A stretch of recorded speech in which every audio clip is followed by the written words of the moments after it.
I'm delighted to say we have Alex Curmi, who's a consultant psychiatrist and training in psychotherapy. He's also how I got to know of him, the founder and host of the Thinking Mind podcast, which I thoroughly recommend, and it comes out every Friday. And this will probably be the most important talk you will hear while you're at the LMS, because we know that on the Temple of Apollo, they had know thyself, and what can be more important than that? And that's what Alex is going to talk to us about. Thank you. Thanks very much. It's a very deep pleasure to be here and to speak with you all. James, I do really prefer when my talks are more understated rather than overstating the importance of the talk, but that's fine. I'm sure we'll work through that. Thank you for coming. Today, I'm going to be talking about personality, of course, and we're going to talk a little bit about what science can tell us about this very fascinating topic. But I also want to put a strong emphasis on practicality.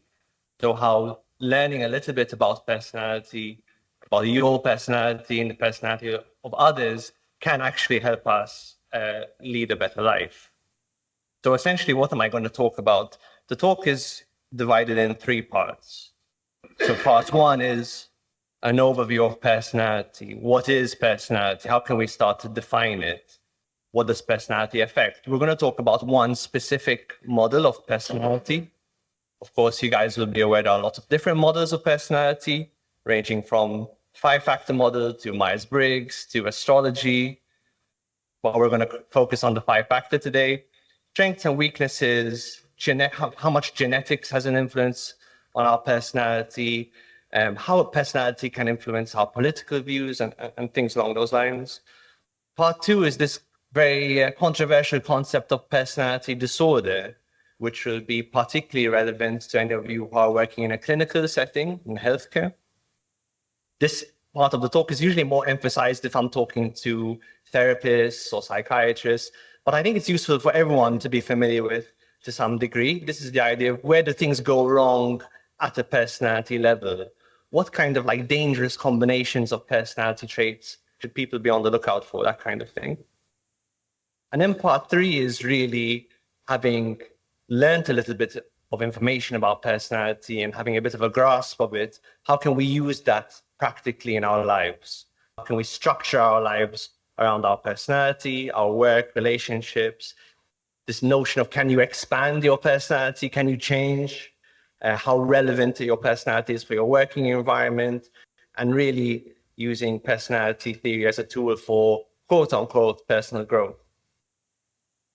A bit about my background. So I'm a consultant psychiatrist. Separately from that, I'm training as a psychotherapist. So I've been training as a psychotherapist for 4 years. I've also more recently started doing something I call behavior change coaching. So helping people to change their behavior in some way to improve their quality of life. And I also do a once-a-week podcast, as James mentioned, kind of interviewing guests from around the world, all about psychology, mental health. I've been kind of obsessed with psychology for about 10 years. I'm very fascinated by why people do the things that they do, how people get in their own way, and how we can work around that. So that's the background from which I'm coming at this issue. So why is personality important? Personality is a roadmap. A particular model of personality is a roadmap a person can start to use for, as I said before, a bit of self-understanding and understanding other people.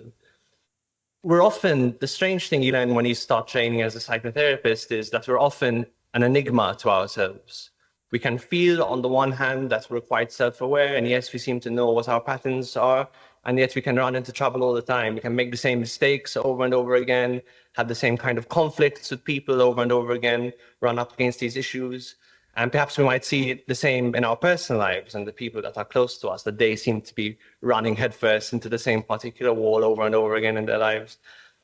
So in my view, understanding personality is finally getting a map or an instruction manual for ourselves that can help us to decode ourselves a little bit. Really interesting question. What is personality? We're all fascinated by it. We all have some idea of what a personality is. We use the word personality a lot. But how can we define personality? I think one problem that comes up in our cultures, we tend to talk about personality in a very moralistic sense. Does someone have a good personality or a bad one? I think one of the takeaways of this talk would be to think about personality less from a value moralistic point of view and more from a pragmatic point of view, by which I mean, are my personality traits working for me in this situation or not? Is it an effective tool? And this theme of personality traits being a tool is going to come up a few times. And similarly for other people, like, is their personality working for them in this moment or not? The way I define personality is the set of traits that tend to be relatively stable across life. And each trait is really a pattern of thinking, feeling, behaving, importantly, a way of seeing the world. And each trait is trying to help us solve some sort of problem, usually in the way we relate to ourselves, or we relate to the world, or we relate to other people.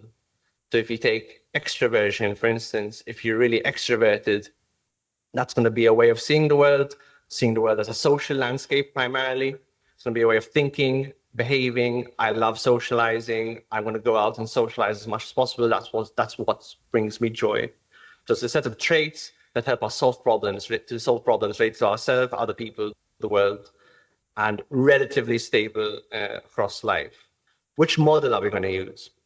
As I said, we're going to concentrate on the 5-factor model for the simple reason that it's the most evidence-based and it seems to have the most predictive power. I'm super interested in personality models in general. I've looked into the Myers-Briggs, I've looked into the Enneagram. I think they're all fascinating. I think they're all fascinating to help stimulate thought. Of course, we even look to the stars and we look at the month we're born to see if that can influence our personality. That's called astrology. I don't put much faith in astrology because it's not that evidence-based. But then again, I am a Sagittarius. So do keep that in mind. We're going to talk about the 5-factor model today.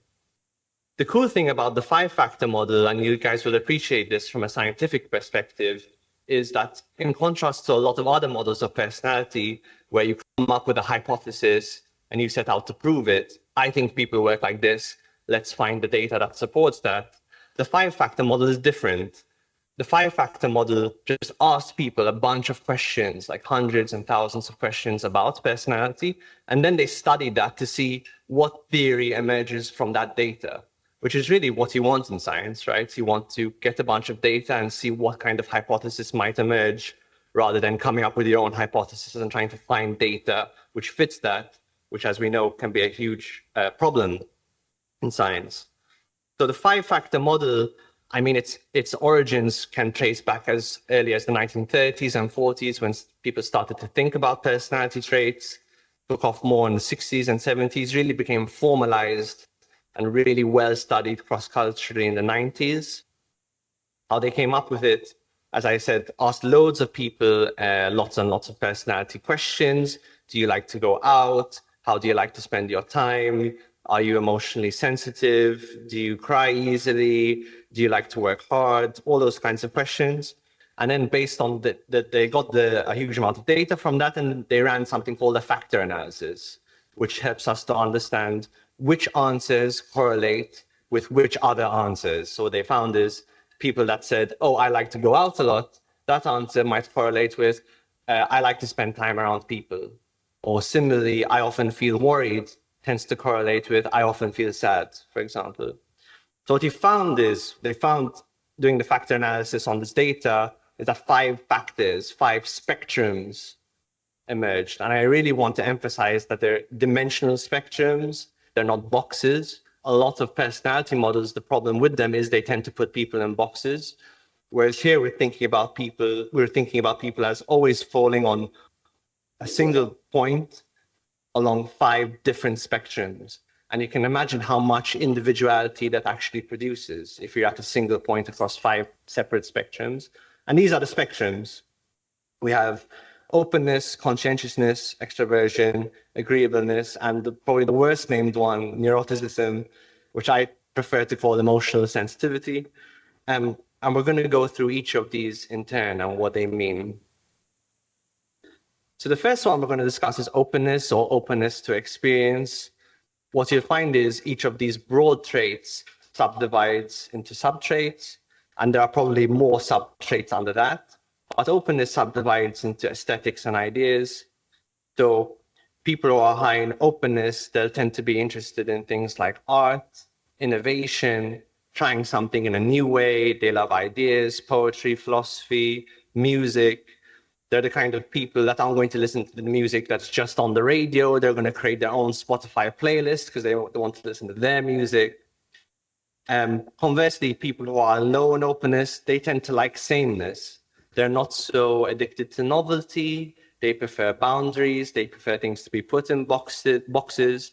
They're not so interested in abstract ideas. If they're watching a film, they're much more likely to watch the summer blockbuster at Cineworld. They're not going to go to the Curzon art house cinema to watch the Hungarian film in black and white subtitles.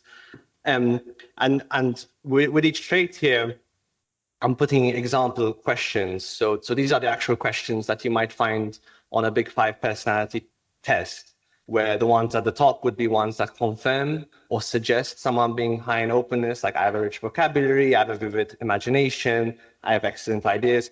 The ones at the bottom are reverse, so people that answer in the affirmative or would say very often or very much, they would tend to be low in openness. They say things like, I like things the way they are, not the way they could be. I'm not super interested in abstract ideas. I prefer non-fiction. Fiction just seems like a waste of time. I just don't get it. That's openness. As I said, subdivides the aesthetics. So people are really interested in visual beauty, and ideas. So people are really interested in thinking about things in a new way, like a philosopher, for example. The next one is conscientiousness. And that subdivides into industriousness and orderliness. So industriousness is that propensity to work hard, to prioritize the future over the present, because that's really what work is. Work is substituting the present for the future. And orderliness. How much do I like things in a particular order?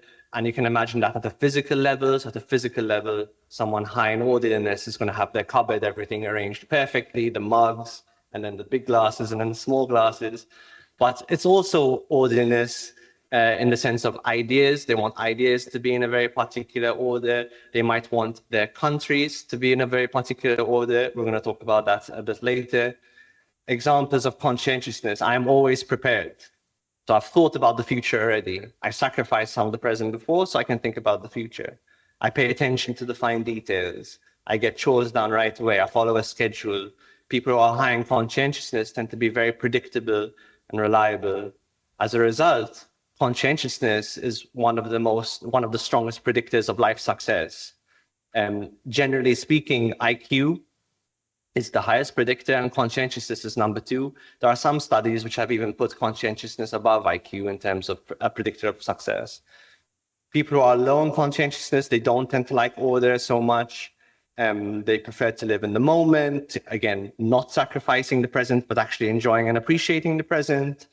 I often forget to put things back in their proper place. I tend to shirk my duties. I prefer things a little bit messy. Thirdly, we're going to talk about extroversion, which I think is probably one of the most well-known personality traits. Extroversion is really about how you relate to the social world. So it subdivides into assertiveness, how much you assert yourself and express yourself, and enthusiasm, which is like positive emotion. So people who are higher in extroversion tend to be higher in positive emotion generally. People who are extroverted, they tend to be good at making a large amount of social connections very rapidly, but they might not be so deep. So an introvert is the opposite. It's not that an introvert doesn't like social connections at all, but they prefer to have very few social connections and then go very deep on them, and also of course, to spend time alone. Whereas the extrovert is that person in the party who's speaking to everyone and making friends with everyone, and they're so good at socializing because they can leave a conversation gracefully. You barely know they've left the conversation and they're talking to the next person. They're called social butterflies often. People who are not so extroverted, they're not going to talk as much. They prefer to keep in the background. They don't like to draw attention to themselves so much. Agreeableness, this one comes up a lot in psychotherapy. A lot of times people go to psychotherapy because they're actually too agreeable and they need to learn to be more disagreeable. And I'll talk about that more later. If you're really high in agreeableness, you're very interested in people, you're going to prioritize social harmony over yourself. I prefer if everyone just gets along rather than I getting what I want necessarily. They're very good at picking up what other people are feeling and sympathizing. They're probably going to have trouble standing up for themselves. And they'll sacrifice themselves for other people all the time. Conversely, people who are very disagreeable, low in agreeableness, they really good at prioritizing themselves or maybe the people close to them as opposed to everyone else. Disagreeable people are a bit more us or them. They tend to prioritize rationality often over social harmony. They can be too blunt. Agreeableness subdivides into politeness and compassion. So you can imagine very highly agreeable people, very, very polite, and more focused on what's good for the other person, often what's good for the underdog. Disagreeable to people tend to be the opposite. Emotional sensitivity, a very important trait, of course, to understand if you work in healthcare, but especially in mental health care. Being higher in emotional sensitivity is a risk factor for something like depression, anxiety, other kinds of mental health problems. That subdivides into volatility, i.e., how rapidly your emotions change in a given situation, and withdrawal, how likely you are to withdraw from a situation due to perceived threat or danger. People who are higher in emotional sensitivity tend to get stressed out more easily, they tend to worry, but they are very good at picking up other people's emotions, similar to highly agreeable people, might get upset more easily. Whereas if you're low in emotional sensitivity, you tend to be the opposite. You can take a lot of emotional punishment. Really, emotional sensitivity is a measure of like how much negative emotion do I experience per unit of stress. So you can imagine two people might lose their job, say, a very stressful life event. One person might get more stressed out than the other one. People who are very, very low in emotional sensitivity, they're good at like politics, for instance, where you have to take constant harassment and barrage of pressure, or they tend to be good in military or police or special ops or stuff like that. People who are high in emotional sensitivity, they tend to be good at working with people in some capacity. They tend to make good therapists, healthcare workers, any situation where you need to pick up on the emotions of other people. Something I'd really love to emphasize now that we have an idea of the traits is that the traits aren't just about behavior. And I think normally when we think of personality, we think of behavior, what someone does. Crucially, personality is the lens that you have on the world. So your personality is your particular lens. So what do I mean by this? If there's just one thing you take away from this talk, take away this. There's a huge amount of data you could be taking in from the environment at any given moment, huge amount. You're actually only taking in a tiny, tiny amount of it. There's too much for your brain to process all at once. So your brain has many mechanisms to figure out what actually is relevant to me. And that happens based on various things. But one of the things that it's based on is your personality. Your personality will affect what you perceive as important and relevant in the environment and what you don't. So if you're, for example, highly extroverted, you see the world as a social landscape, an opportunity to socialize with people. If you're on an internet page and there's an advert for a party, you're much more likely to perceive that as opposed to just block it out unconsciously. If you're very highly conscientious and you're interested in finance, and you read a newspaper, all the stories about the economy or job opportunities or that kind of thing is going to be really important to you. On the other hand, if you're very agreeable, all the stories about damage to the environment or the underdog or the person that's in trouble, though the human interest stories, those are going to be the stories that are going to be relevant. The rest are unconsciously filtered out. Very important to understand this. We're walking around with our unique lens, which means we all see the world slightly differently. And this problem is extremely amplified by the technology we now have access to, because we all know we now have one of these in our pocket. And what is this doing? Essentially, it's amplifying that lens, because TikTok knows to show me certain videos that it doesn't show you based on your interest, based on your personality. So at least in the past, if we had a situation where we were at least huddled around the same radio or the same television, at least the base information was the same. And yeah, we might emphasize or de-emphasize different parts of that. Now it's gotten 100 times worse because we're actually taking very different information based on our preferences. And there's this constant dynamic interaction between our preferences and what we're being shown. It's not just what we see, it's also what we care about, of course. And that's, what we perceive, and our values are very intimately linked, as I alluded to before. It's going to be what motivates us, what we think life is about, what we think is worth pursuing, but also what we think is worth stomping out or eradicating, what we don't like about people or the world. Personality influences all of this.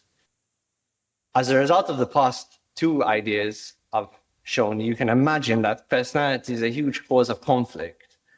And I think people don't take personality difference into account enough when they do have conflict. I think we take it into account sometimes, but do we really take into account, okay, this person has a unique lens on the world and therefore they're picking up different information than me, so we're working on different facts and that's why we're coming into conflict? No, we don't do that, I think, most of the time.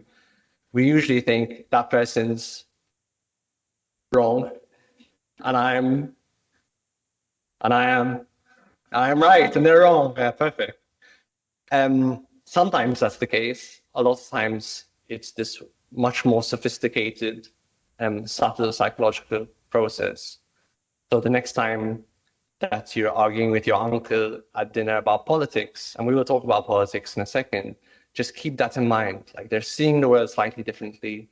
They're picking up information that I'm not. I'm picking up information that they're not. We functionally kind of live in slightly different worlds and slightly different media landscapes as well.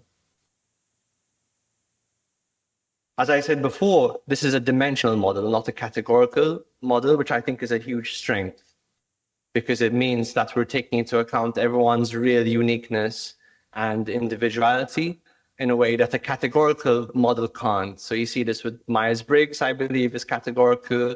The Enneagram is categorical. And again, while I think they're interesting to read about and can really stimulate thought, they always get into trouble because they have to make these big categories, and then to explain all the variation, they have to create this very elaborate, often confusing system of subcategories. Like you'd be your main Enneagram type, and then there's a bunch of subtypes, and your wing, and this and that. And the Big Five elegantly disposes of that problem. Another point I would really love to emphasize is that there are no good and bad personality traits. Every personality trait is a strength and a weakness at the same time. I actually believe that strengths and weaknesses tend to be joined at the hip. We think of them as separate, but actually I think they're very connected to each other. Whether or not a personality trait is a strength or a weakness largely depends on the match between that trait and the situational context. So if you're very low in emotional sensitivity and you're very high in disagreeableness, that will make you a very conflict-prone person. You can do a lot of conflict, maybe even violent. That's terrible in the boardroom in 2025, although it might have some advantages, but mostly it's terrible. If you're a Viking in the Middle Ages, it's extremely advantageous. And that is part of the problem we encounter with personalities. It shines or doesn't shine based a lot on the environment and the context that person is in. One interesting question, obviously, is nature or nurture. I think working in a place of science, I'm sure you guys will have very educated opinions on this. People get stirred up by this question, of course, because a lot of people really don't like to feel there is any kind of genetic influence or biological determination of how we think or feel or behave. It's a very uncomfortable idea for a lot of people for good reasons. But I mean, I wonder what you guys think. So do you guys have maybe anyone who thinks that it's mostly nature? Could you raise your hands? So very few of you. Do any of you think mostly that it's nurture? Yeah, and that does tend to be the more popular opinion. As I said, we prefer to think of it as nurture, right? I guess by nurture we mean our parents, perhaps. So what the science would suggest is, on average, it's about 50-50. Yeah. It depends on the trait. So some traits seem to be more genetically determined than others, but then different studies will come up with different results. Seems to average out at around 50-50, which is similar to IQ as far as I know. So not super surprising. This doesn't mean, of course, that we're biologically determined or purely genetically determined. It just means there's a strong genetic influence. And of course, if 50% is biologically or genetically determined, that leaves a huge 50% range for environment, which means environment meaning parents, siblings, school, culture, religion, community, work, has an enormous effect. Politics. Of course, this connects the conflict that I talked about earlier. There's a lot of political conflict at the moment. One of the cool things about this model is you can predict someone's political opinion based on the traits that they have. This was made famous by the company Cambridge Analytica, which, as far as I know, allegedly, illegally, or at the very least unethically harvested a lot of data from Facebook and fed that into a personality model to target people with particular political adverts dependent on their personalities. In terms of the big five, what we have is the higher you are in openness, the more likely you are to be left-leaning politically, which makes sense because openness means you like innovation and you like to do things a little bit differently to the way they've always been done. You tend to be a bit more skeptical of tradition, that kind of thing. You're less fussy about everything being tightly bordered, and that works at the idea level, but even the geographic level, like maybe we don't need super tight borders, like literally, maybe more in favor of immigration and that kind of thing. If you're very low in openness, you tend to be more conservative. You prepare things in boxes, you prefer things to be a very particular way. You're really a big fan of tradition. You're conservative. It's like, let's do what has always worked before. Let's not try anything new. Innovation can be very dangerous to someone that's low in openness. Similarly, if you're very high in agreeableness, you tend to be more left-leaning. You can understand that. Agreeable people tend to be more compassionate, tend to favor the underdog, tend to prioritize other people over themselves. So if you're interested in minority ethnic populations or poor people or homeless people, the underdogs of society tend to be higher in agreeableness. Whereas disagreeable people, they tend to care about sort of themselves and their immediate community a bit more. And as I said, they tend to prioritize something like rationality over politeness. So they're the kind of person that they prefer to make sure everyone, when we're splitting the bill at the restaurant, that everyone pays their exact amount. Even if it's a very small difference, whether it's the agreeable person, it's actually so split the bill. Split the bill, it's fine. We don't have to fight over this. How does personality tend to change across the lifespan? So in general, one of the things that defines personality is stability. You can say, I have a particular personality because you can see how I am today and I want to be roughly the same tomorrow. I'm probably roughly the same next week. So personality is defined by stability, barring, very exceptional life events, trauma, etc. But there are changes that tend to occur across time. So as people get older, they tend to get higher in conscientiousness and they tend to get lower in emotional sensitivity. And that makes sense because I think the more life you live, the more you realize actually sacrificing the present for a future is probably a good idea. I didn't really realize that when I was 10 or 20 or 30, but by the time I'm like 40, 50, 60, I get it. Like saving some money now will really come in handy in 10 years' time.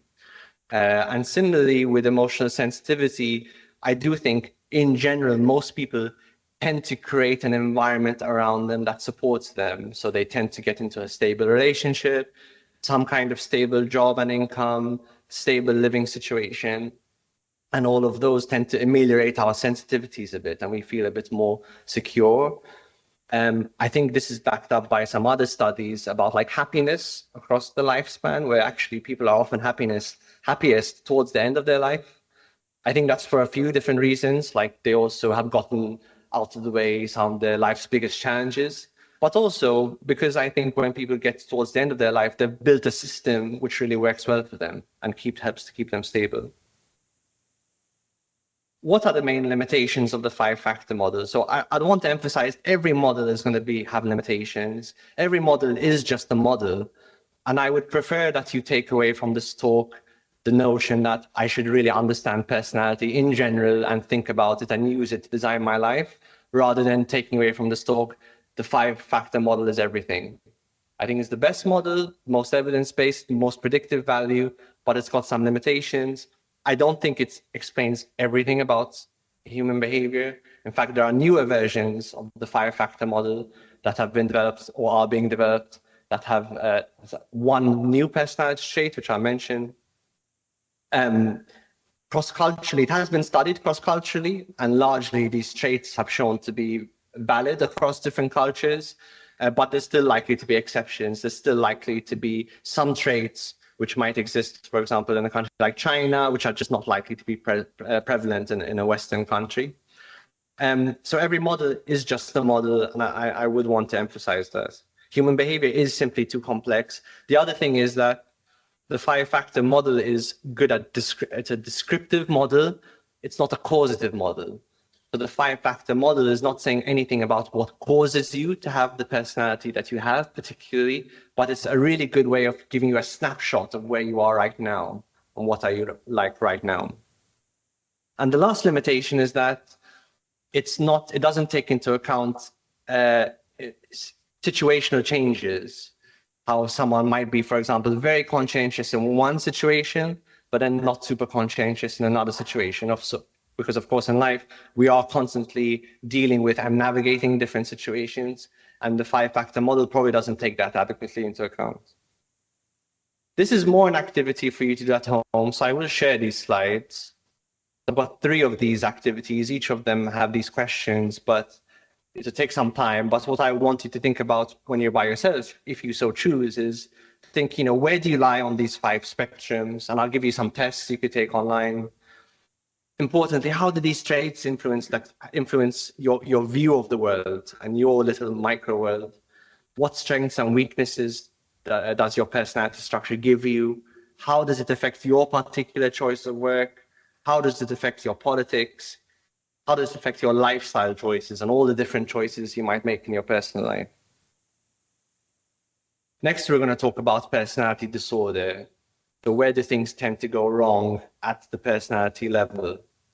Personality disorder is very, very stigmatized. It's stigmatized generally in the culture.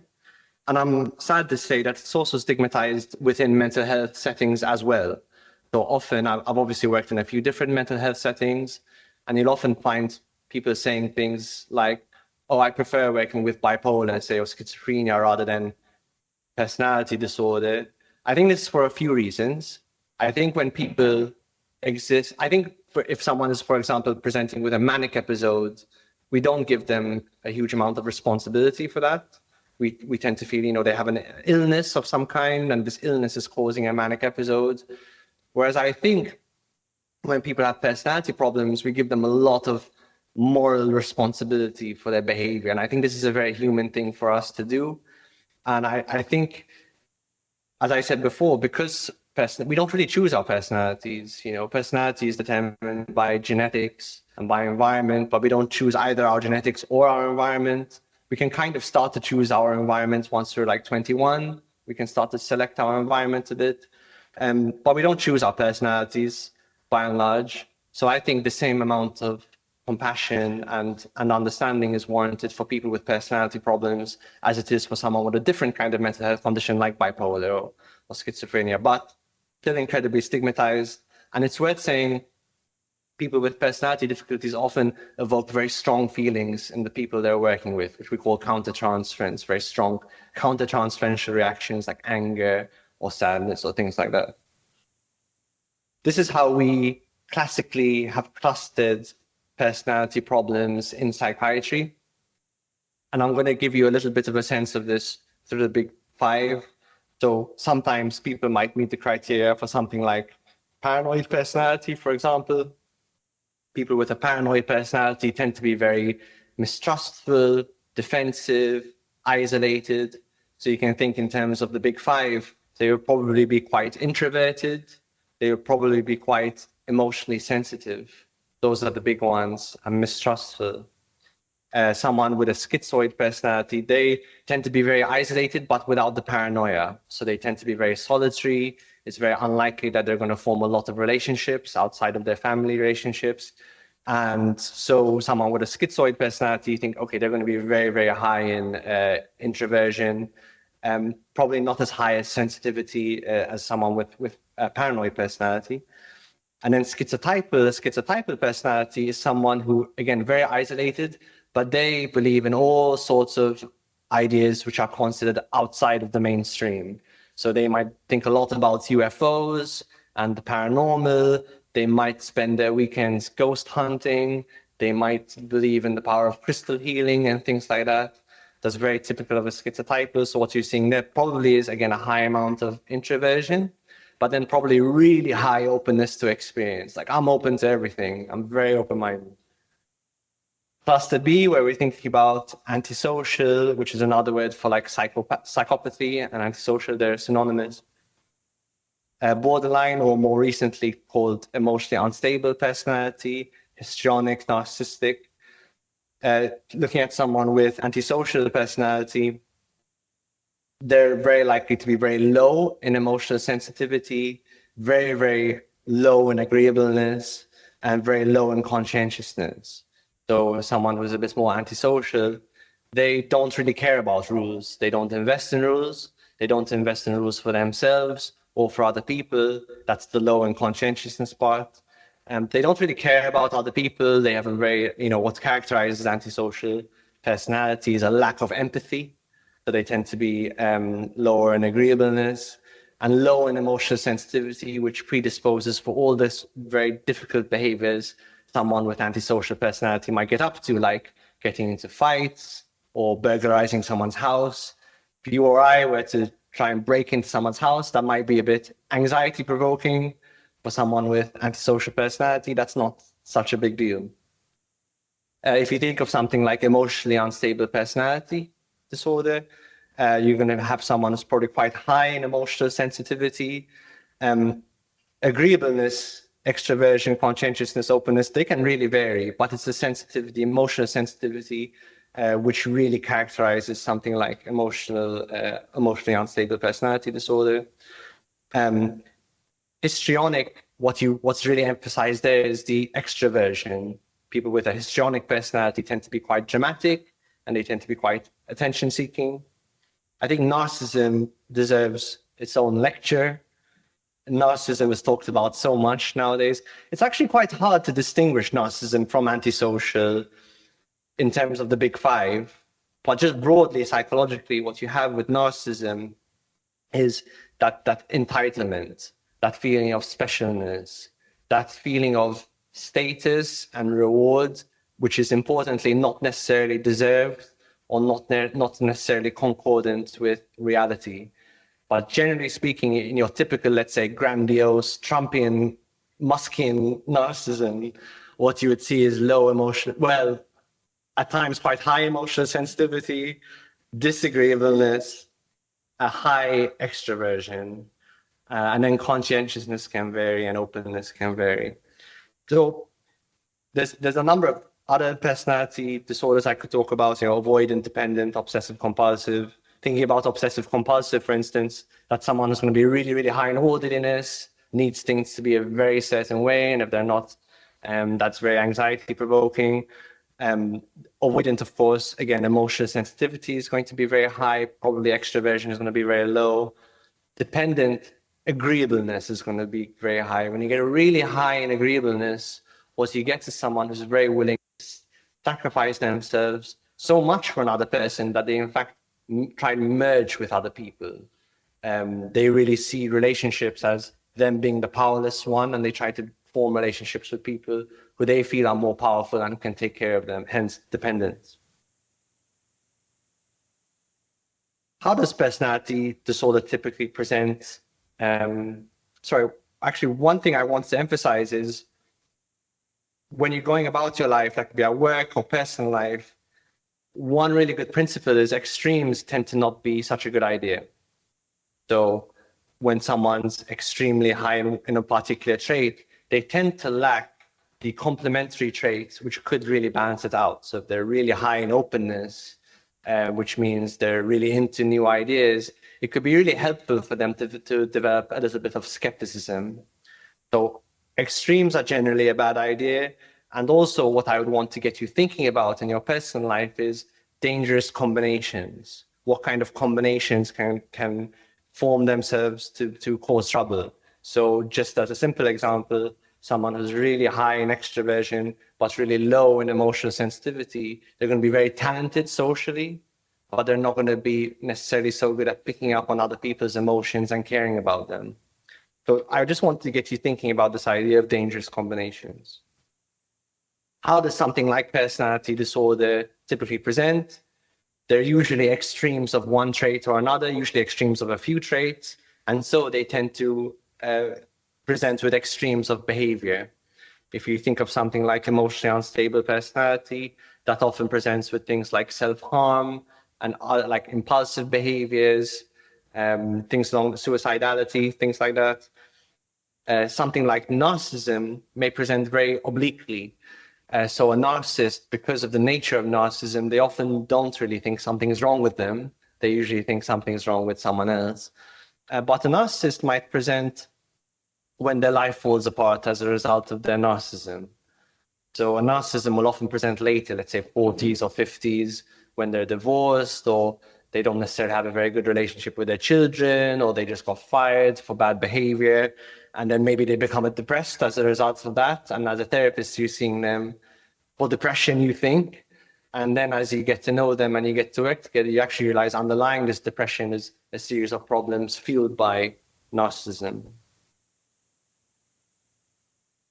The medical industry has tried its best to treat personality with medications. And like, can we use medications in the same way we use medications with bipolar disorder or depression? And kind of predictably, it hasn't really worked. I think using medication, as blunt an instrument as psychiatric medication to treat something as complicated as personality is kind of a fool's errand, and we know it doesn't really work. The most you can do with medication is perhaps you can, for example, tamper down someone's emotional sensitivity, because psychiatric medications can help tamper down someone's emotions. People often describe that as emotional blunting. Sometimes people find that useful and it helps them get through life. And sometimes they actually find it decreases the quality of their life quite a lot. So in general, medications aren't the way to help someone with their personality. It's generally the remit of something like psychotherapy. And why is that? Similar to what I'm going to talk about in part 3 of this talk, psychotherapy helps to develop self-awareness. And then from that place of self-awareness to gradually grow, change, cultivate traits which might complement or balance out your existing traits and help you to negotiate better with yourself, relate better to yourself, relate better to the world, relate better to the people around you. So psychotherapy really works at the personality level. And a lot of like prominent psychotherapists like Carl Rogers, for instance, who founded person-centered therapy, really talked about personality change as one of the explicit goals of psychotherapy. This is another activity you can do at home if you like.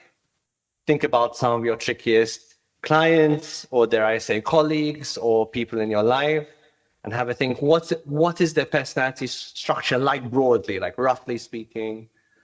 How do you think these traits contribute to their behavior?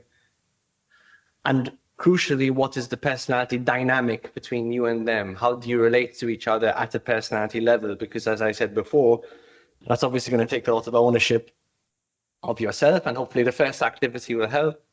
But it emphasizes that it's often about this dynamic. What are the differences? What you find, for example, in every romantic relationship is there's a clean one and a messy one. There is an extrovert and an introvert. And the introvert in one relationship, they might end that relationship and date someone else. And perhaps when they date someone else, they're the extrovert in that relationship. Because it's all relative. It depends where someone sits in relation to the person they're with. And you might think, once you understand a little bit about their personality, this difficult person or people in your life, how would you approach them differently? If you understand their scaffolding, if you understand like how they see the world, if you understand what they care about, if you understand what motivates them, how might that subtly or not so subtly change the way you approach them? So the last part of this talk is really the practical part. What do you do with all this information that I've given you? How do you, once you know a little bit about your personality, how does that help you to structure your life? As I said earlier, self-awareness is the first step. Once you have a little bit of a map of self-understanding of what motivates you, of what you care about, that can inform a whole bunch of decisions that you make. If you think about work, my general advice when it comes to personality and work is you don't want to choose a kind of work where you're always swimming upstream to your personality. You're going to make life very, very difficult for yourself. So to give you an example, if you're really high in openness, you probably shouldn't be an accountant. Accountants don't get rewarded for creativity. Quite the opposite. Accountants tend to go to prison when they're too creative. Accountants are, if you want to be an accountant, you should probably be very high in conscientiousness because you need to be very reliable. You need to be very detail oriented, probably more introverted, I imagine, because a lot of accountants might do a lot of work solo. If you're very high in extroversion, you could be something like an events planner where you're constantly interacting with people, where your job is really to help people to have a good time. If you're introverted, you'd probably make a good therapist because introverts are good at having very, very deep one-on-one interactions and then thinking about those interactions quietly by themselves, as opposed to the event planner who's going to be making lots of different social connections all the time, but not necessarily connections that are deep. I think often people get really, really successful when they find a line of work which helps them, which complements and amplifies their existing strengths, rather than trying to do something completely different, something counterintuitive. It is exhausting to do something that's counter to your personality all the time, as I'm sure you guys have learned from one point or another in your life. Now, that being said, I do think having found a niche that complements your strength, I think there is something to be said for starting to broaden your personality, which I will talk about. And that can make you from successful to hyper successful, because now you're not only in a niche which complements your strengths, but you're also developing a very dynamic skill set, a dynamic way of seeing the world and solves problems. And that can make you really unique in whatever form of work you're doing. I think understanding personality is crucial for team building. I mean, I think we have such different personalities as a species because it helped us to become the dominant species on the planet. So if you read a book like Yuval Noah Harari's *Sapiens*, his main thesis is our ability to collaborate in large numbers is what helped us to become number one. But in contrast to other species, let's say a species of ants, for instance, where, again, they're collaborating in large numbers, but ants are all roughly the same and doing the same thing. Whereas human beings, we specialize. So if you just think about the team that you exist in and the organization that you exist in, you're all doing different things and you all excel at slightly different things. And that makes you much stronger collaborating. And going back to the conflict idea, I think it's worth remembering human beings of all different types exist for a reason. I think all these different personality types evolves because each kind of personality, each trait is a way of solving a particular problem. And life is constantly throwing these very unpredictable problems at us. So if you take away, for example, all the people who love innovation and you get a new problem coming at you, you're not going to have those really innovative people who are going to help you solve that problem. Conversely, if you take away all the people who love tradition and you're just innovative people, you're never going to get the chance to build a tradition of, we know these practices work. We know career works, so we know marriage works, so these very traditional things. And so there isn't a lot of reliability there, there isn't a lot of solidity there to your culture. So the point here is that we need people of all kinds of personalities, true, like real diversity. I think you can think about your team building in terms of the different roles that someone might serve in your team.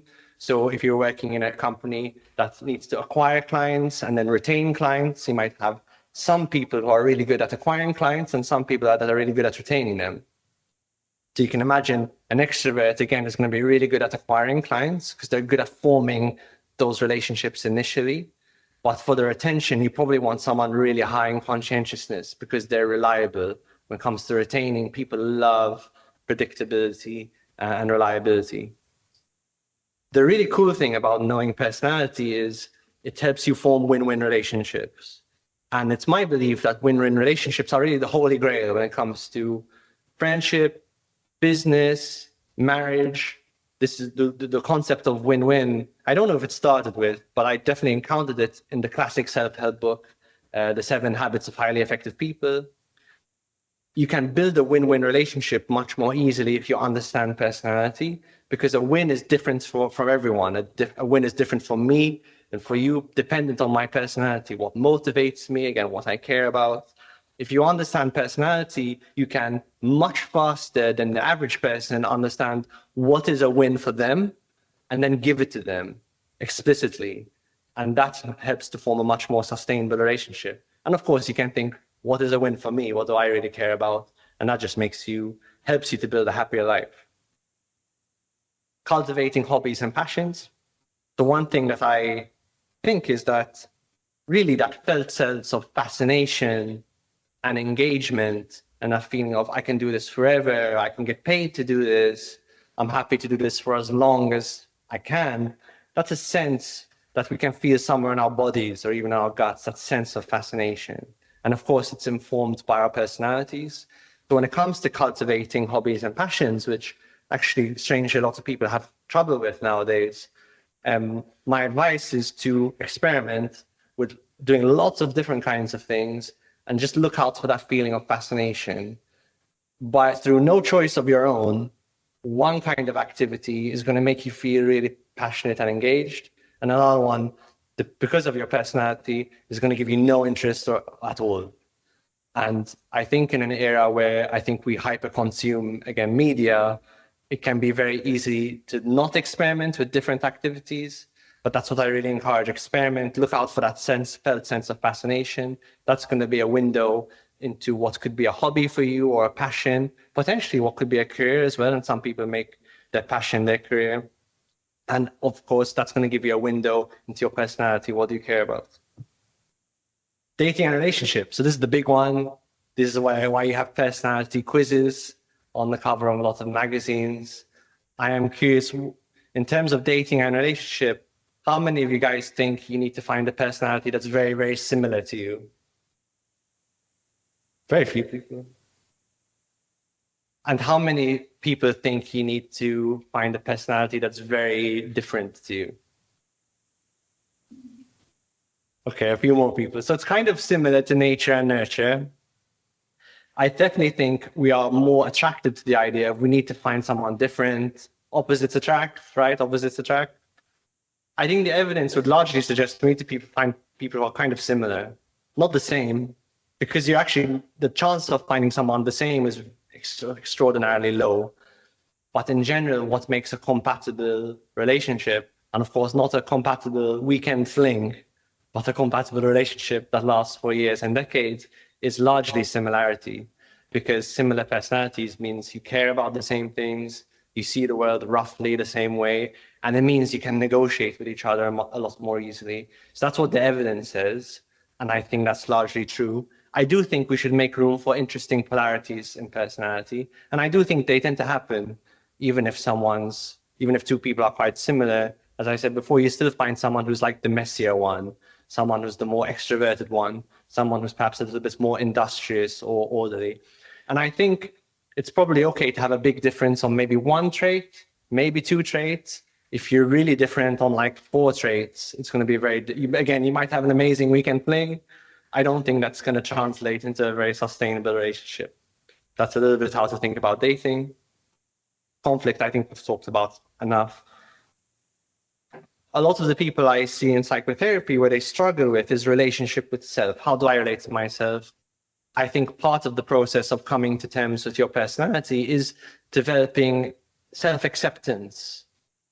And I don't mean self-acceptance in a kind of Instagram hallmark kind of way, or just like love myself forever, but it's more just coming to terms with who you are and coming to terms with your nature and kind of having a baseline level of equanimity with that.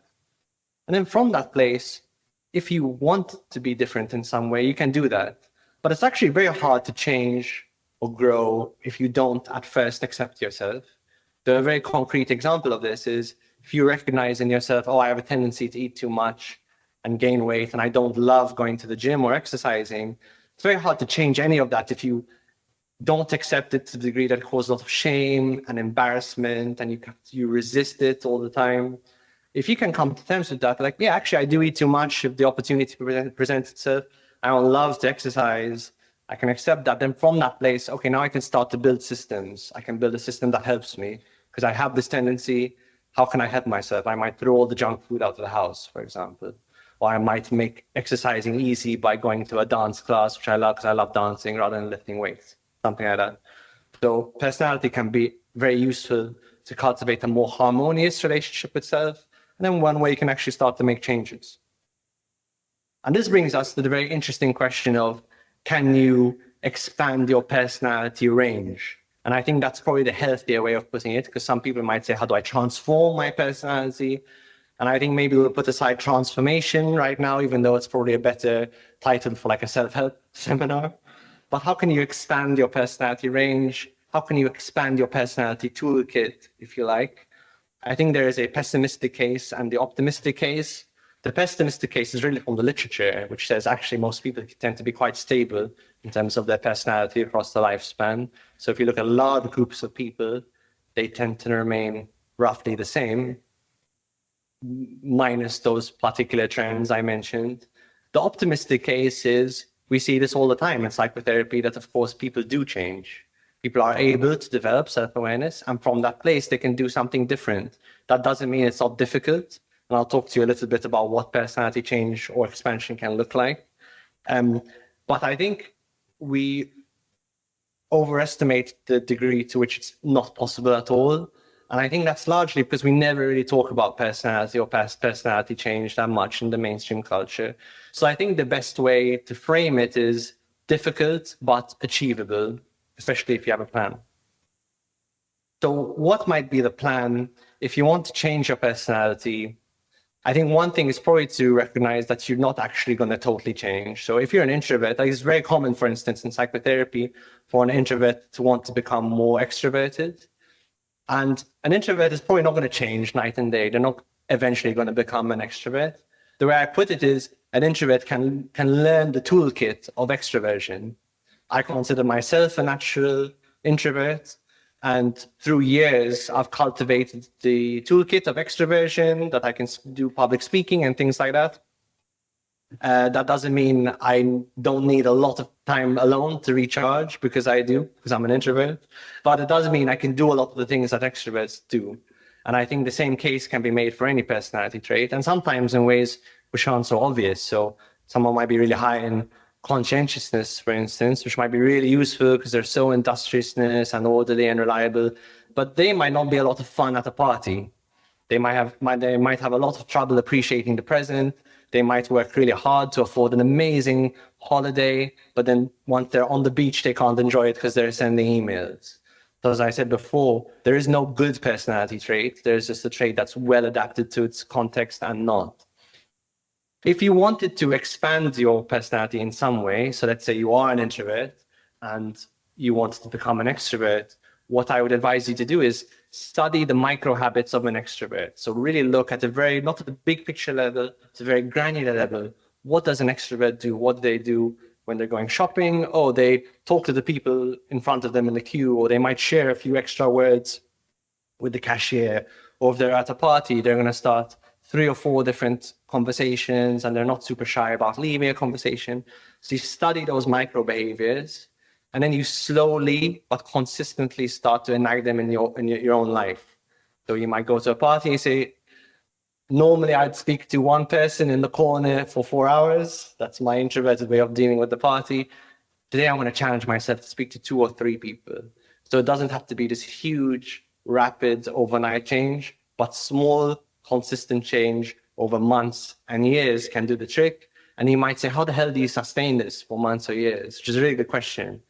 And the answer is, if you really actually want it badly enough and you start to do it, you're going to eventually start to get the rewards of that behavior. So for example, if you're really low in conscientiousness and therefore your financial situation isn't so good, and you start to be more conscientious with money and you study the behaviors of your conscientious friends, and then in a year's time, you're like, oh, wow, I have like 1,000 more pounds in my bank account than I normally would have, then that becomes its own reward. And you start to realize, oh, this trait isn't just boring. This trait actually has a reason behind it. And then it becomes a self-reinforcing engine and becomes a self-fulfilling prophecy. So that's how it tends to work. A lot of hard work at the beginning. But as you start to develop the rewards of that trait, then you're like, wow, this is really useful. And then I think, again, this is the optimistic case. You can keep going and going and keep developing and developing a personality trait to quite a high level. Doesn't mean you're a completely different person, but it means you have a way more dynamic way of interacting with the world and with your life. Part of this is also developing your own unique offering. So you might know the word unique selling point, USP. A company tends to have a USP, or a product tends to have a USP. This might seem a bit vulgar, but you as a person, you have your own USP, and that's based on your personality. So if you get to know your personality, you get to know the very, very, very particular way you see the world that's very different from the person next to you, and what you have to offer because of those combinations. And it's all about the combinations that someone else doesn't. And that, if you choose to discover it, cultivate it, grow it, can mean you can contribute something very real and very unique. That could be in your job, that could be in your personal life, really in any area of life. The last activity, again, to reflect on by yourself, you can think, how does my personality affect my life? What are the strengths? So where is it serving me? Where is it working really well? But then conversely, where is it getting in my way? How does it contribute to the way I might approach a situation that's not getting a very good outcome? Crucially, and maybe this might be one of the most difficult questions to reflect on, how well matched is my personality to my circumstance? How well matches my personality to my work, or my career, or my relationships, or where I live, all those various things?